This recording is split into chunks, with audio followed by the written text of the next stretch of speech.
Commissioner, or not Nancy, sorry, has Commissioner Geithner joined us yet?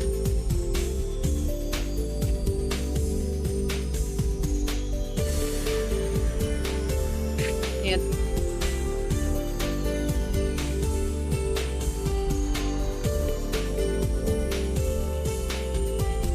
You go ahead, Kristen. We need to push the time and then. Yep.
Hey, good evening, everybody. My name is Steve Schleicher, and I'm your El Paso County Assessor. And thank you for joining me this evening to discuss what is happening in El Paso County Commissioner District 2, the Assessor's Reappraisal, talking about residential, non-residential property values.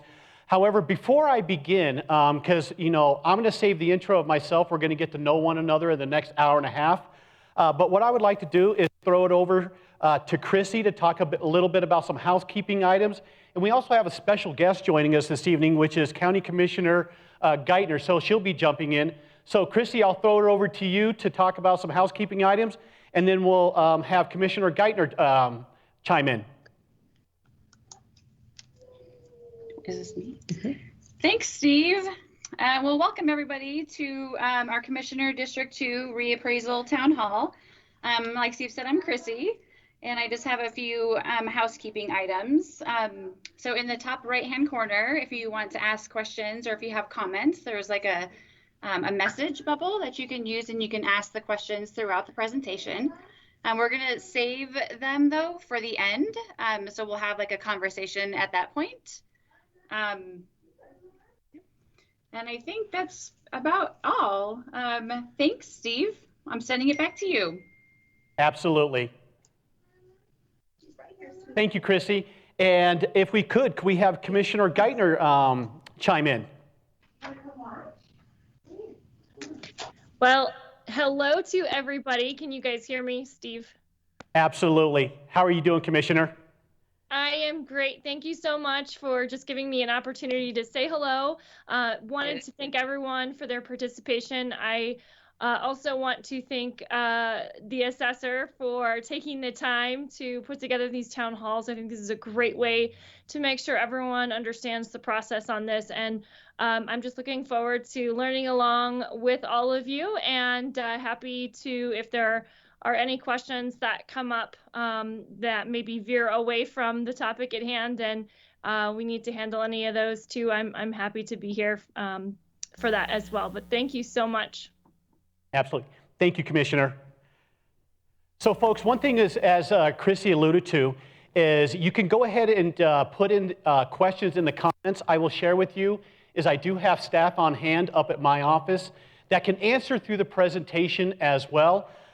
If, just basically to be very critical of your time is if you have a question, particularly for me, please address it. This question is for Steve. If I'm not able to get to it this evening, I will most certainly get to it tomorrow and reply back to you. So if we can go to the PowerPoint, please, Chrissy.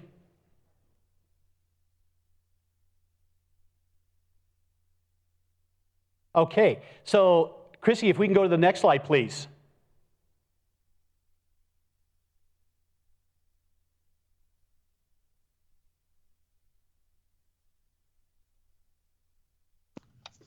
Okay, we're working. Have some patience for me this time No, around. not at all. Chrissy, you know what? We completely understand with all this new technology because of COVID. So I appreciate you in the back room doing this. Thank you. So, folks, I'm going to spend a little bit of time on here and allow you to copy down this information. This is basically the direct number to my desk. I'm also providing you my cell phone number and also my direct email. So usually what happens is, and I've sat in many of these types of presentations, and at that time I really don't have many questions, and a question comes up a day or two or a week afterhand, and I'm like, oh man, I wish I would have asked that. So I'm providing this information where you can sit there and call me on my desk number, my cell phone. You can call or text or even send me an email. In addition to that is once you receive your notice of value, and if there's any confusion in regards to what you're seeing on your notice of value, your property inventory, things like that, you can call me directly and we can absolutely go over that. So Chrissy, next slide, please.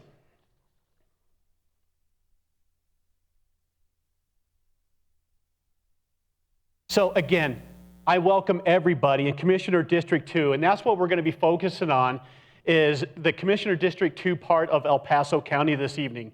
So I just want to share with you is I, in my office, want to make sure that our customers, you the property owners, have complete understanding of the reappraisal process. These meetings are designed to help the public feel more comfortable with the reappraisal experience, and my office will always place your concerns as our top priority. Next slide, Chrissy, thank you. So here's the format for this evening, is really just go discuss common questions that come into the assessor's office each and every day or week or month. But what I would like to discuss tonight first is what is the role of your county assessor? Why do we have property assessments?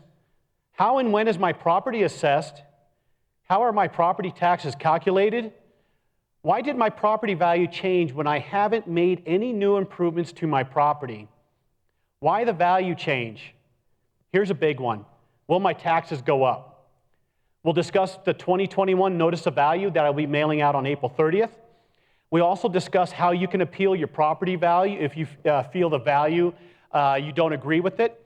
And then we'll talk about the 2018 through 2020, the El Paso County real property market.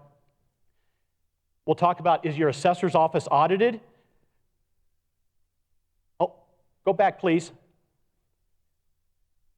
And we'll talk about the 2021 countywide residential, non-residential changes. So what we're going to do is we're going to go from a county as a whole, then we're going to drill down to Commissioner District 2 reappraisal. And then we'll sit there and talk a little bit more about the other town halls we have coming up, where you can share with your friends, neighbors, coworkers, relatives, who live throughout the county going, hey guys, maybe you want to jump on this. So we're going to be holding a number of town halls throughout the month prior to the mailing of the notice of value.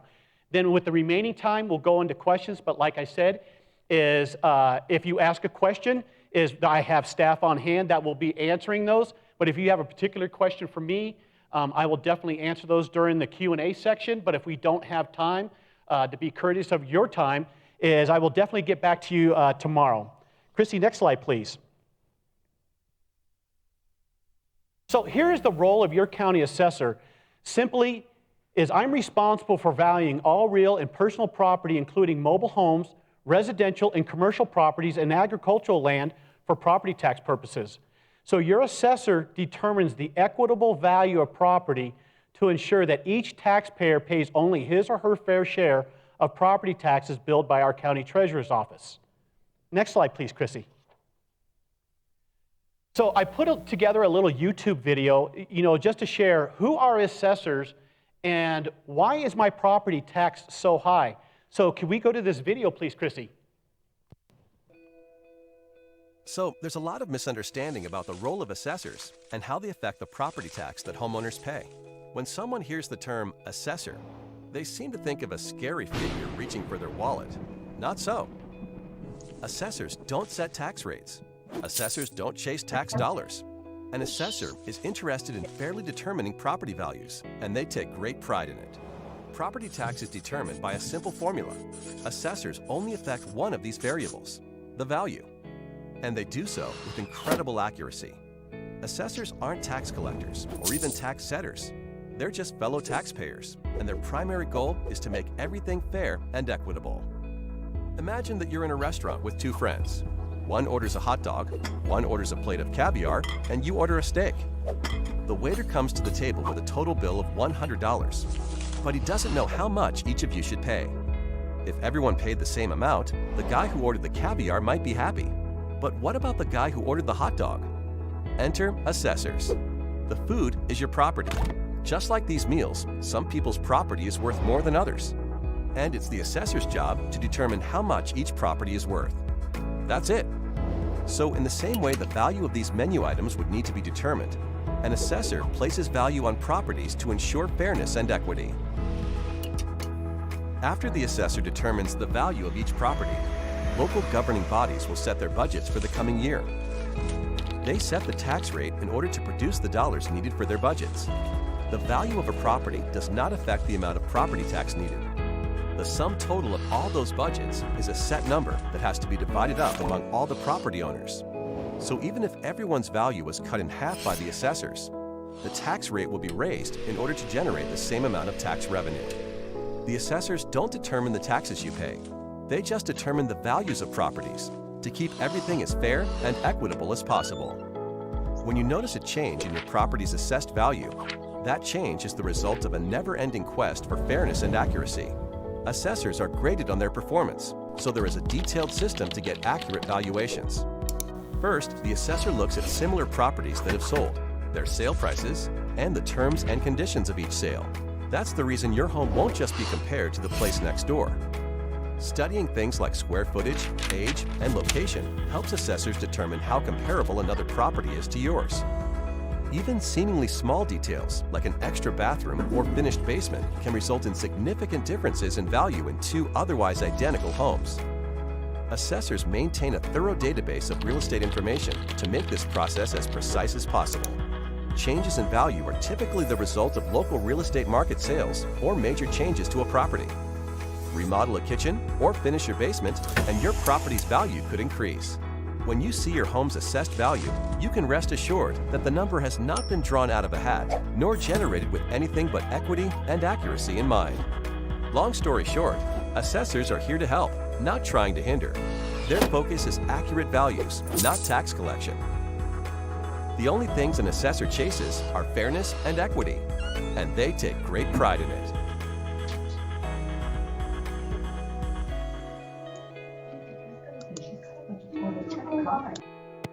Awesome. Thanks, Chrissy. Can we go back to the PowerPoint, please? All right, how about the next slide?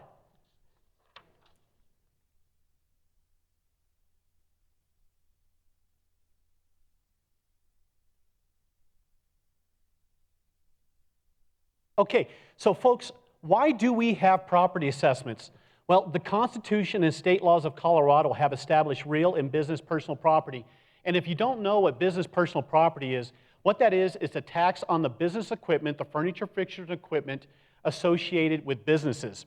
And so business personal property assessment procedures and requirements. The values are determined by the assessor's office for real and personal property. They are used in the calculation of property tax bills that are mailed by our county treasurer's office.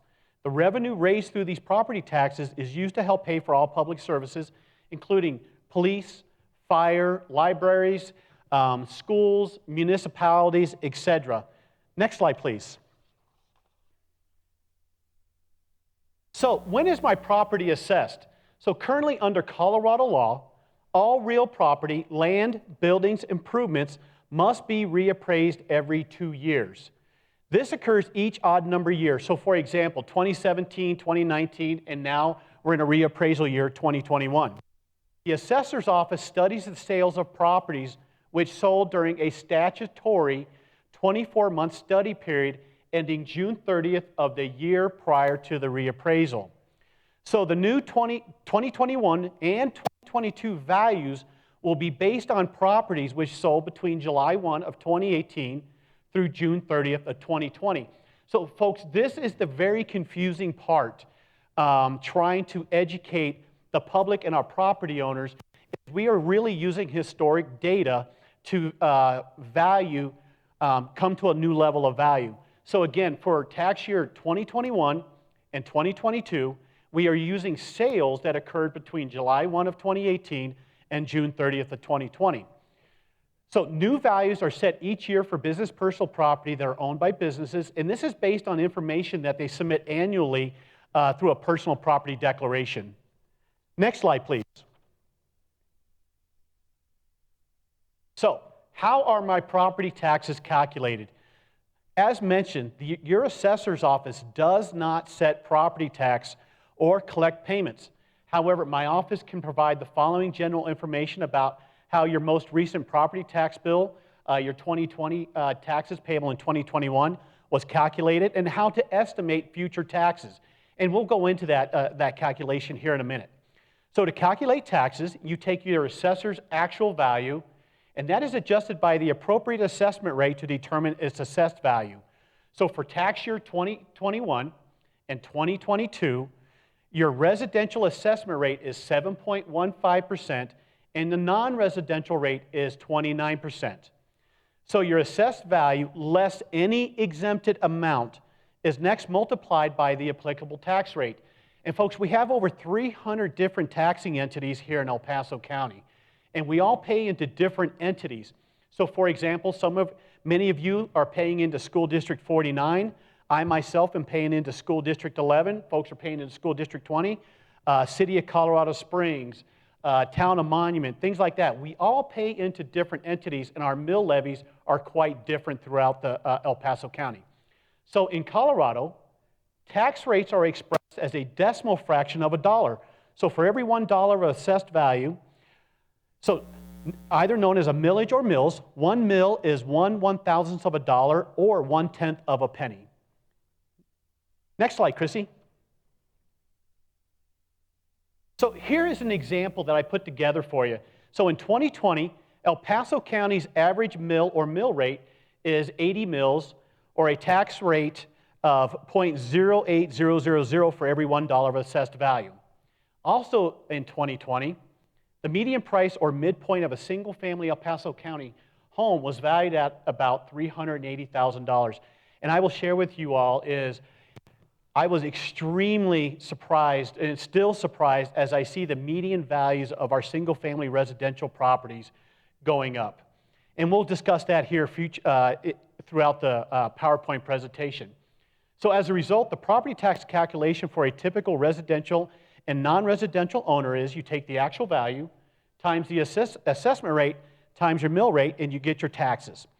So in the first column there, first row, you see where we're using the actual median price of a home for residential, and the assessment rate is 7.15%. You get the assessed value. The estimated taxes are $2,173.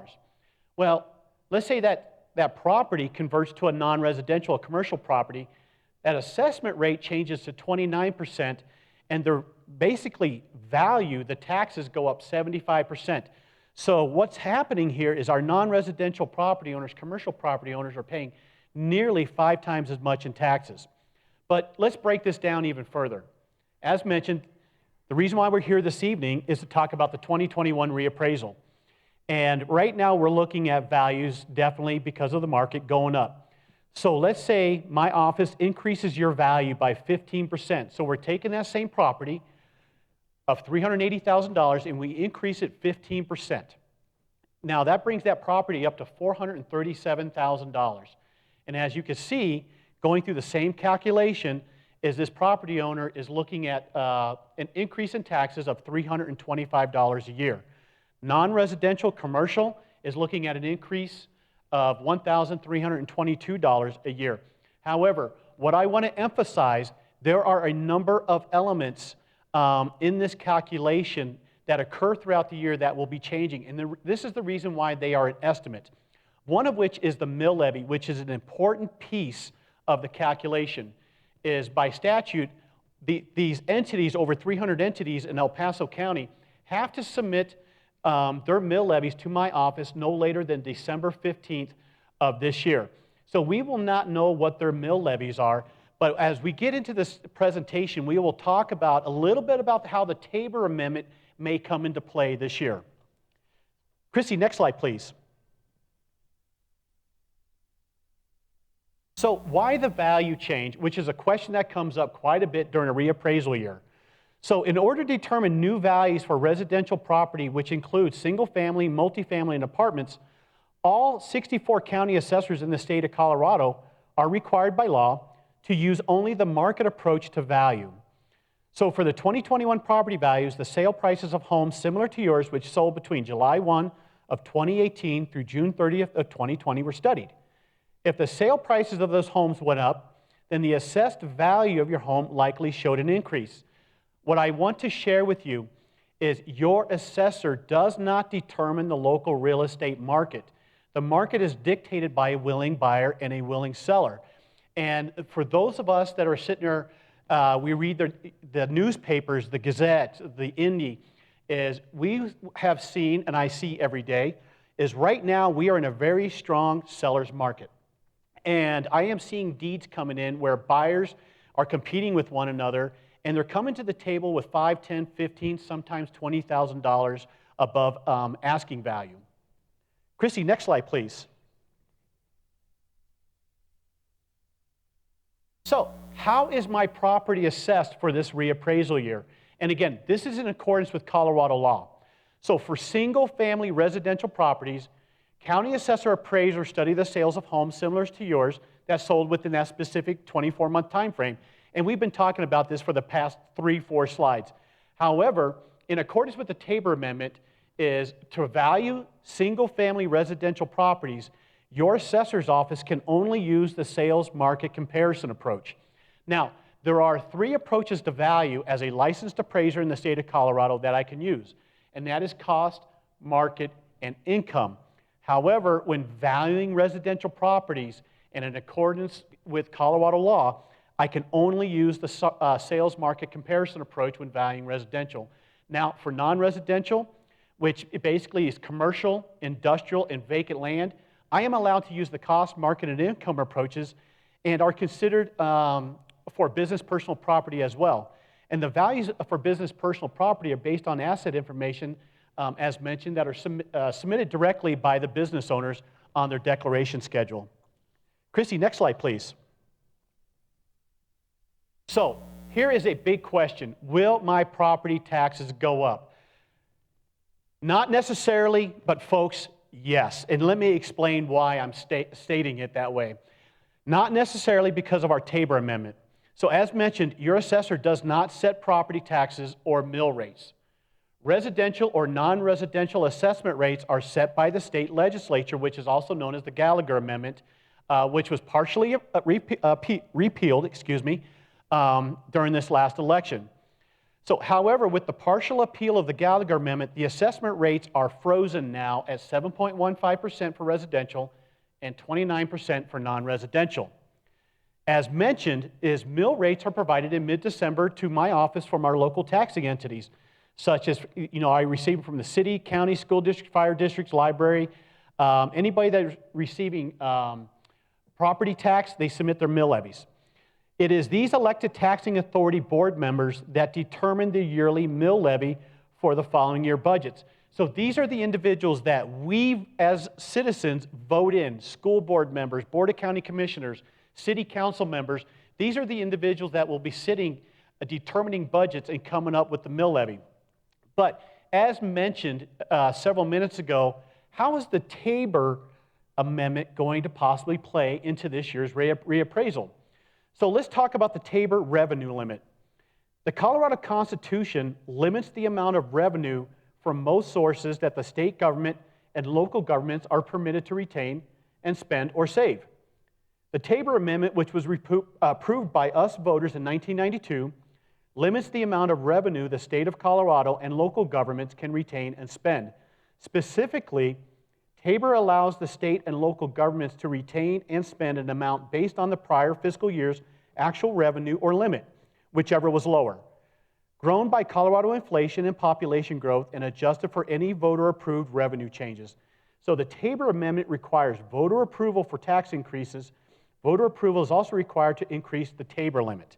So what's happening is, as we are seeing significant increases in our property values, is some of our taxing entities could possibly be above their Tabor limit, and they will have to ratchet down, which is probably a term many of you have heard before. They possibly will have to ratchet down their mill levy to get below their Tabor revenue limit. Chrissy, next slide, please.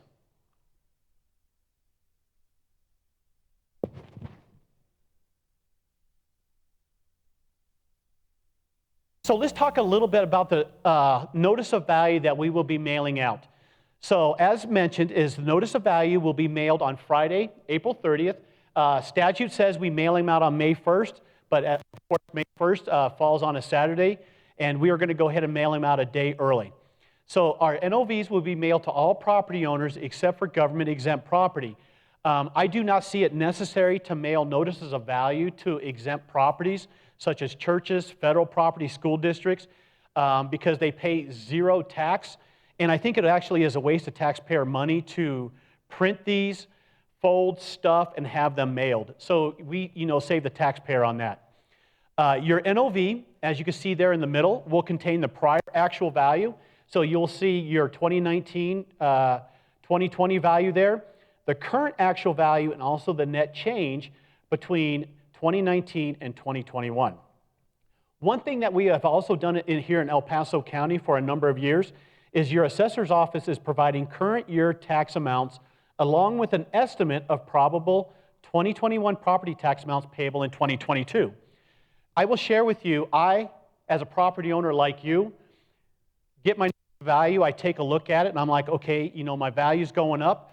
I am really liking seeing, as far as the extra equity in my home, but I also want to know what the bottom line is. How is this going to affect my pocketbook? So we put the estimated taxes right there on the notice of value to sit there and allow you to see that. But again, I share with you it's an estimate because we do not know what those mill levies will be until December 15th. So as you see, the notices will also state the applicable rate of assessment. And as mentioned, is with the partial repeal of the Gallagher Amendment, the residential rate is frozen at 7.15%. And also for non-residential and vacant land, it is at 29% for tax years 2021 and 2022. Chrissy, next slide, please. All right, let's talk a little bit about appealing your property value. You all know your property better than myself or the staff in my office. And you most certainly have the right to appeal your property value. Keep in mind, not your taxes, if you believe if it is incorrect. When you receive your notice of value, there will be instructions along with it explaining how you may submit an appeal, either in writing, in person, or online. When appealing, please be sure to explain why you think your value is incorrect. And also submit any kind of supporting documentation, such as sales of homes similar to yours, or any kind of information concerning condition problems with your property. As mentioned, you all know your property better than I do. Cracked foundation, just a number of things. This will most certainly assist I and my staff in making a review of your value. One thing I will share with you is we recently, several years ago, changed up the assessor's website, made it more user-friendly. We also included Comper, and it's called Citizen Comper, where you can now go in there and look at comps, look at the sales that have occurred in your neighborhood during that 24-month time frame. In addition to that, as you're sitting there pulling comps to make sure I am valuing fairly and equitably, is we are now pushing online appeals. So you could actually sit at your kitchen table, have a cup of coffee, and go through Comper, pick your comps, take a look at things, and if you feel your value is incorrect, you can submit everything online. I actually build your appeal form for you. It will take you only a couple minutes, and you can actually submit that to my office, and you get an automatic reply, and you can sit there and also track what the progress is doing. However, I know many of you all are extremely busy. Business owners are trying to reopen, they're rehiring, and they're more concentrating on bringing staff back, opening back up, and making money and things like that.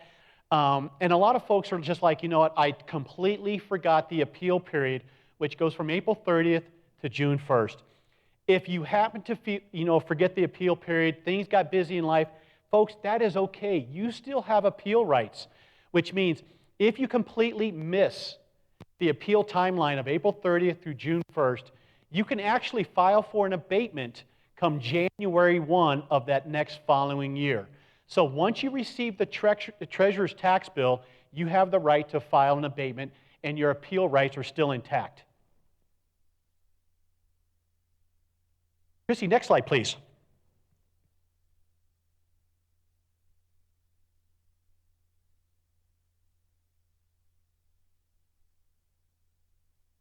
Okay, as mentioned, folks, I don't think this is going to be any kind of new news to anybody, but we are in a major seller's market.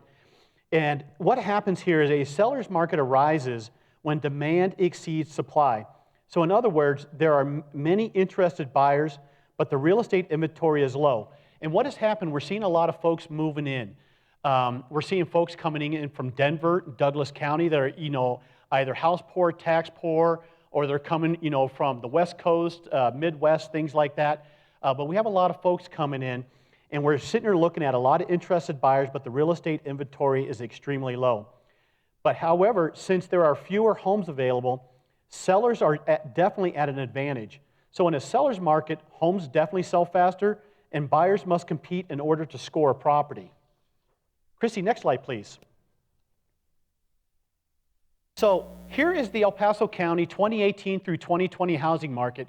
And as mentioned, what I want you all to focus on is, Steve, we're in year 2021.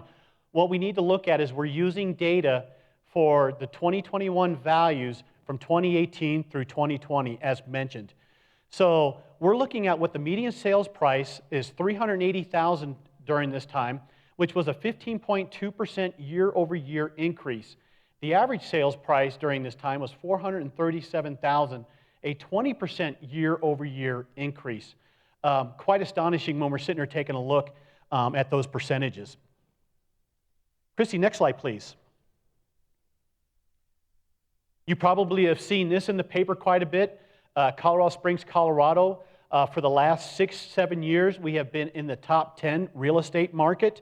Back in 2020, we were number 7, and days on market for a home, about 60. The median list price was $440,000, and the population growth in a matter of 8 years from 2010 to 2018 was 2%.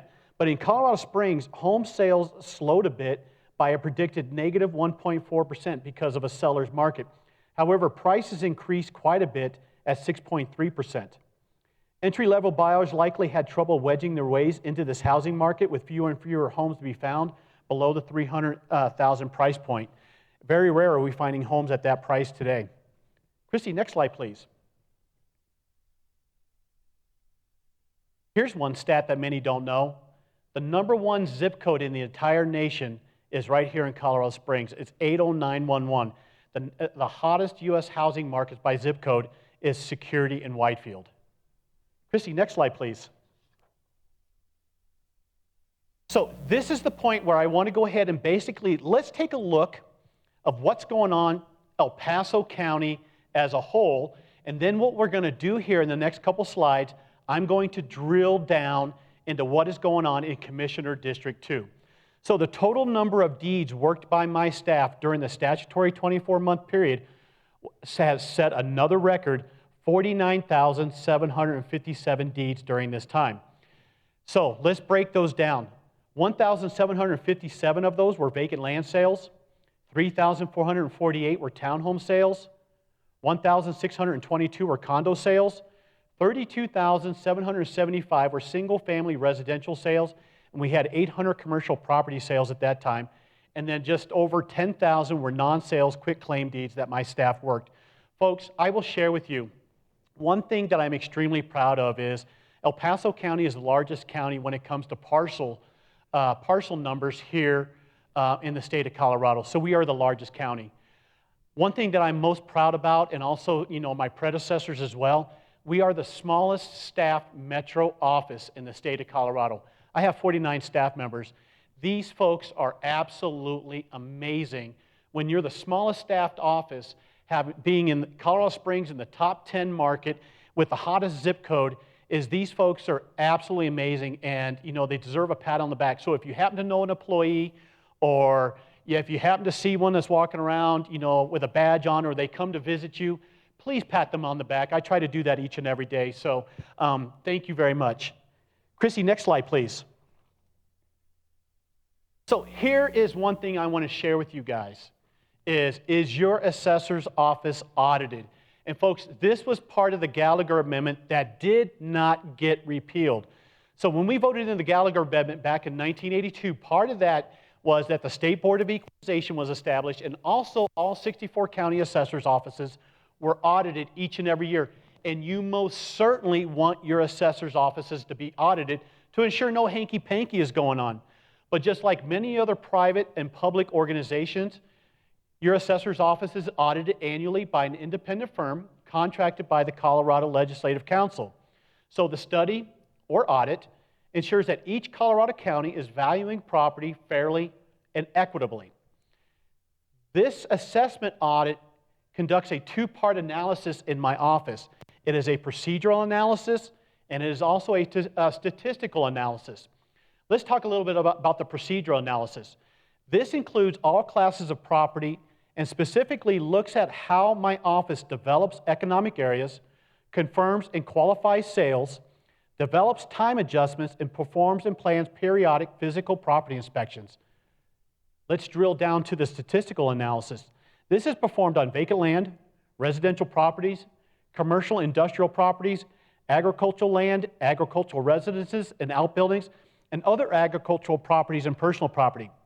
So I will share with you guys is that the audit has changed year after year after year. And what they have done is basically they have audited from the economic area all the way down now into the neighborhood level to ensure I am valuing fairly and equitably. So let's talk about these two numbers that are down at the bottom. You're wondering, going, Steve, what's this 0.95% and 1.05%? Folks, what this is the values within a neighborhood or an economic area have to fit within those percentages.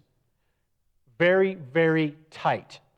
So I will share with you is I have instructed my staff is that we will sit there and look at valuing property not to go above 0.97%. I do not believe in shooting value straight up the flagpole. So what we're doing is just incrementally bringing it up per the sales. But my staff have been instructed that this year's reappraisal, we are at 0.97%. Chrissy, next slide, please. So let's talk a little bit about what we are seeing county-wide averages. Now, keep in mind, these are strictly averages county-wide. So single-family, condominium, townhome, manufactured mobile homes, we are looking at a 15-20% county-wide average on residential properties. Chrissy, next slide, please. So for many of you in Commissioner District 2, I know many of you have agricultural property out there. So let's talk about that a little bit. Again, this is county-wide average. Vacant residential land is increasing 15 to 25%. Folks, these lots are getting bought up really fast. As developers get them, the lots are being bought out. But we're looking at a 15 to 25% on vacant residential land. Vacant commercial land is going up 15 to 20%. Let's talk a little bit about irrigated land. So overall, irrigated land values in El Paso County showed a very slight increase in 2 subclasses and a very slight decrease in 2 subclasses. So we saw an average decrease. Please go back.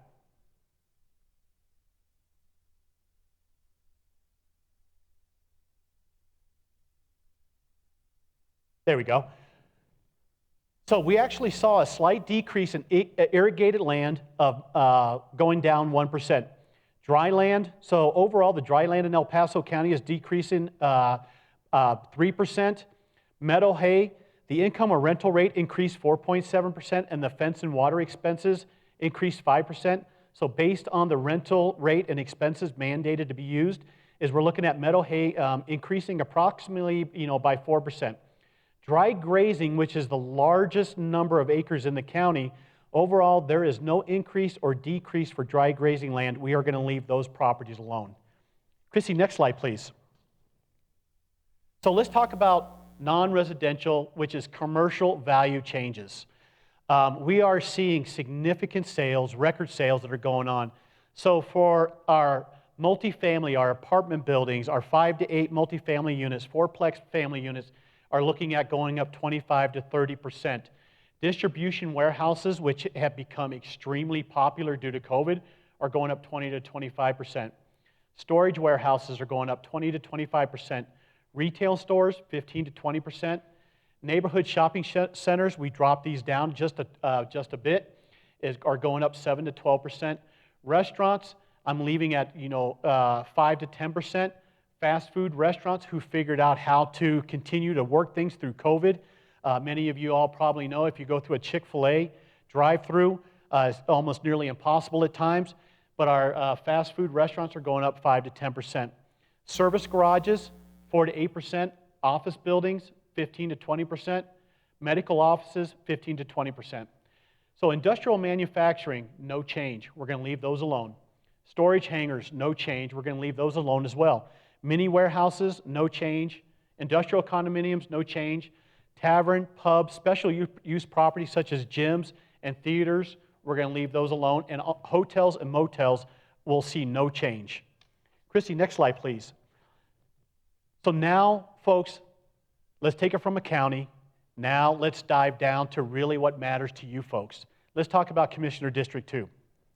So keep in mind, we're looking at sales that occurred from July 1 of 2018 through June 30th of 2020. So you'll sit there and see on this map that I had my staff put together, these are the sales that have happened in Commissioner District 2 during that 24-month time frame. The sale count is 7,972 sales. The highest sale price in Commissioner District 2 during this time frame, $1,697,500. The lowest sale price was $12,000. However, the median, $335,000. So the total sales that we are looking at is just shy of $3 billion that occurred within Commissioner District 2 during this 24 months. Now, I know this is really hard for you guys to see. However, we will have this posted on the assessor's website where you can sit there and zoom in on the PDF. But I will share with you is let's talk a little bit about the details. is 14.58% of these properties, 20% or more have sold above current assessor's value. The orange sales, we are looking at 26.07%. Those properties sold 10 to 20% above current assessor's value. And then in the pink, where you're looking at nearly 68% of the properties in Commissioner District 2 sold for 0 to 9.99% above current assessor's value. Okay, Chrissy, next slide, please. So, folks, here's what I also like to share with you. These are the virtual town halls. So last Tuesday, I met with the folks up in Black Forest Monument. So in Commissioner District 1, I'm meeting with you all in Commissioner District 2, Eastern Colorado Springs, Cimarron Hills, Falcon, Peyton, Calhoun, Rama. Next Tuesday, I am going to be focused on Commissioner District 3, which includes the town of Monument, Green Mountain Falls, Manitou, or excuse me, not Monument, but including town of Green Mountain Falls, city of Manitou Springs, towns of Palmer Lake and Monument, west side and downtown areas of Colorado Springs, UPass, and areas south of Cheyenne Mountain State Park. So really anything west of I-25, I will be meeting with those folks next Tuesday. Then the following week, I will be talking with folks, Commissioner District 4, which is Security Whitefield Fountain, so down south. And then following up is Central Colorado Springs in District 5. So if you know folks, neighbors, coworkers, relatives that are living in these areas, just please share the information with them if you feel it might be beneficial to them. So, Chrissy, next slide, please. So, that is the portion of my presentation. So what I would like to do is open it up for any questions that you may have that I can answer or that my staff has not yet answered for you. So I will throw it back to Chrissy.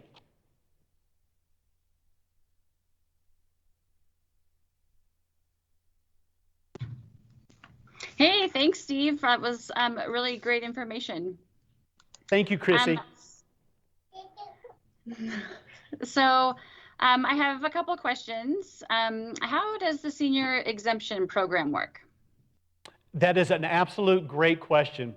So the senior homestead property tax exemption program is for 65 years of age or older, and they have been in their home for 10 years or more. And what that is basically you're exempted for is 50% of the first $200,000 of your home. So $1,000 is the senior homestead exemption will exempt $100,000 of that, and you're only being taxed on $100,000. So I will tell you is we fought and we have it funded for tax year 2020, payable 2021, and I'm extremely hopeful that they will the state legislature will fund it again this year. But it's a great program.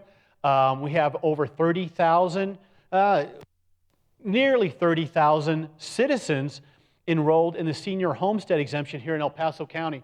And just to give you an example of how many folks that is there are as many folks in the senior homestead exemption in El Paso County than Teller County has total population. Thank you, Chrissy. Thank you, Steve. So I have another question.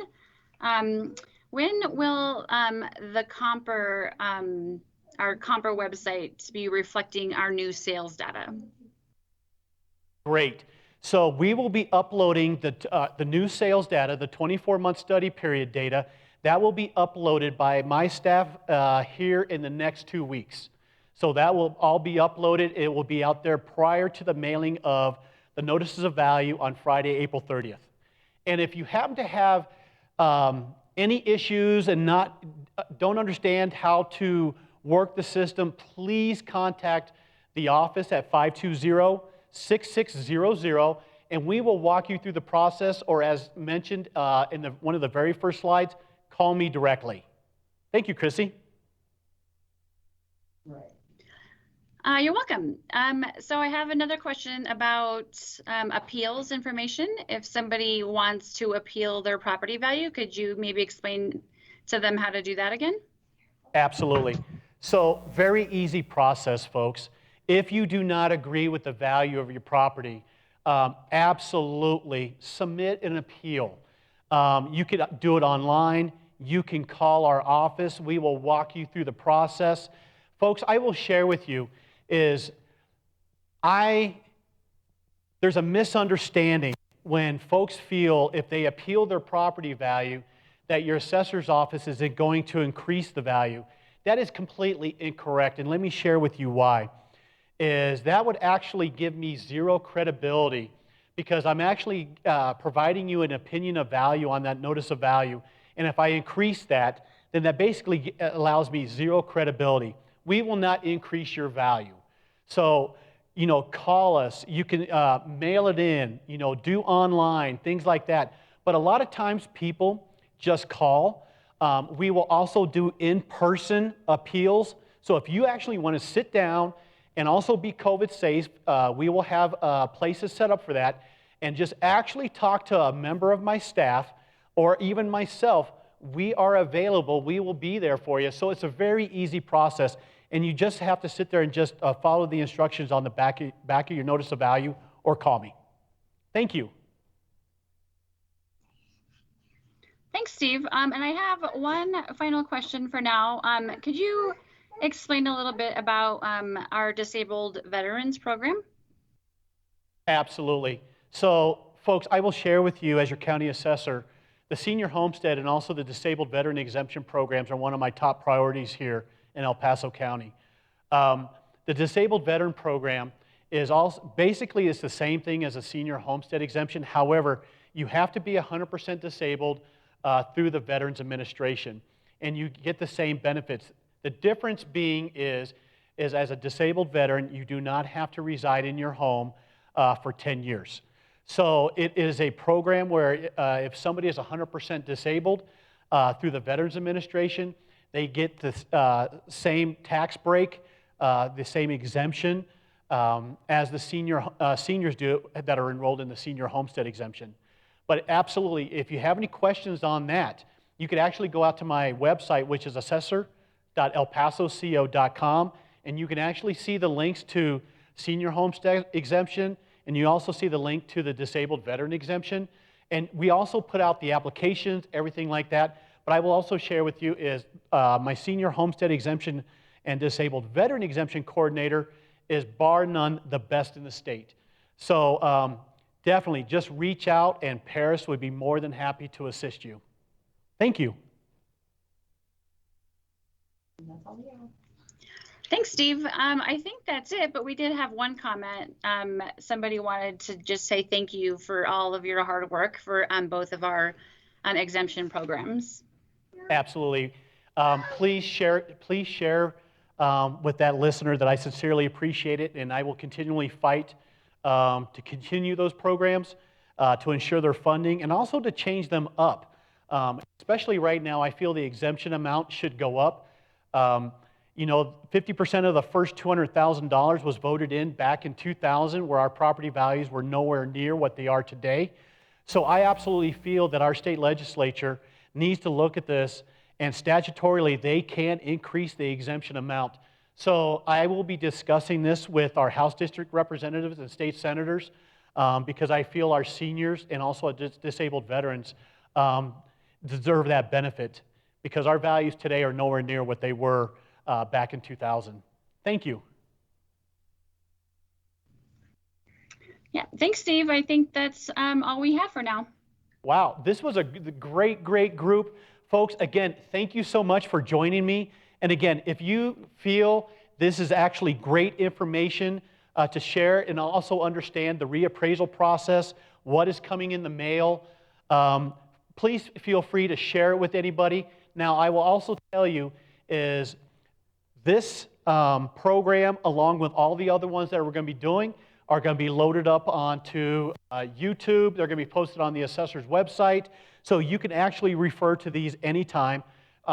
In addition to that, you can also download the PowerPoint presentation for each commissioner district as we post them out onto the assessor's website.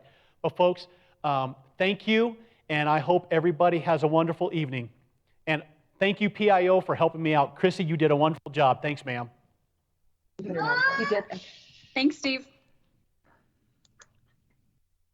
That was well timed. You're gonna have to go meet the assessor now, Riley, because you've been on it. Oh, and then I can just push leave here. But I need to finish answering these, so like I can stay here and then answer these real quick, and nobody can. So, no, so the live event is ended, so you don't have to worry